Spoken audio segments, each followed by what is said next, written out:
RTC కార్మికులు సమ్మె చేస్తుంటే, ఇబ్బంది పడుతుంటే, చనిపోతుంటే ఆ రోజు సంతోషపడ్డది బీఆర్ఎస్ పార్టీ సంబంధించిన నాయకత్వం.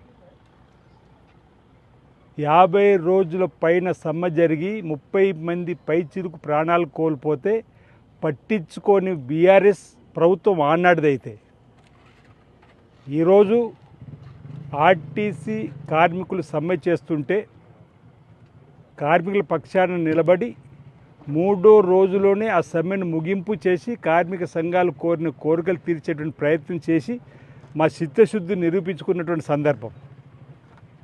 ఆర్టీసీ అంటే వారికి రాజకీయం, ఆర్టీసీ అంటే మా కార్మికుల శ్రేయస్సు కోసం చేసేటువంటి ప్రయత్నం మాది. కార్మికుల పక్షాన నిలబడేటువంటి ఆలోచన ఉన్నది రేవంత్ రెడ్డి గారి సర్కార్ అనేది. గౌరవ పొన్నం ప్రభాకర్ గారు రవాణా శాఖ మార్చులుగా తీసుకున్న నిర్ణయం కానీ, బట్టి విక్రమార్క నాయకత్వంలో చేసుకున్నటువంటి కార్యక్రమం కానీ, సోదరుడు ఆర్టీసీ కార్మికుడు మరణిస్తే రాజకీయం చేయాలని చూసింది వాళ్ళు. వారిని ఆదుకునే ప్రయత్నం చేస్తూ చావులతో కాదు, సమస్య పరిష్కారము చర్చల దూరం చెప్పినటువంటి ఆ కుటుంబాన్ని కూడా ఆదుకునే ప్రయత్నం చేస్తూ పరామర్శించిన సందర్భం గౌరవ పొన్నం ప్రభాకర్ గారు. ఆ రోజు బీఆర్ఎస్ నాయకులు కూడా కనీసం కార్మికులకు ఇబ్బంది అయితే పరామర్శించిన సందర్భాలు లేవు.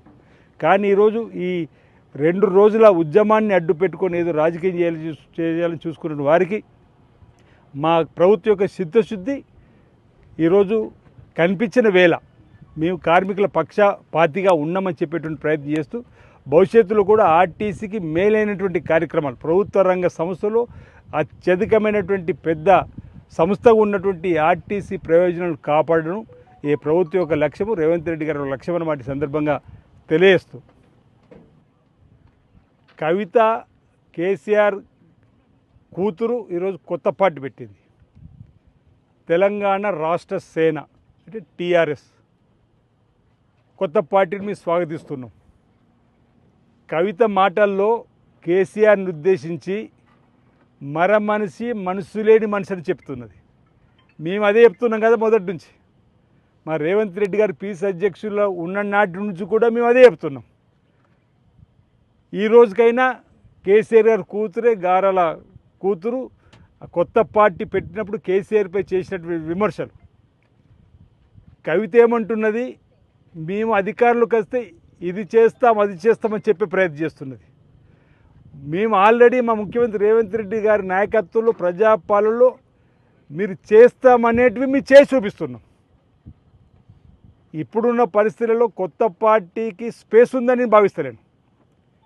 తండ్రి మీద కోపంతో, సోదరుడి మీద కోపంతో ఒక పార్టీ పెట్టుకొని సామాజిక బాధ్యతగా ముందుకు వస్తుందని చెప్పినటువంటి సందర్భం కాబట్టి మేము కొత్త పార్టీ వస్తే స్వాగతిస్తామని చెప్తున్నాం.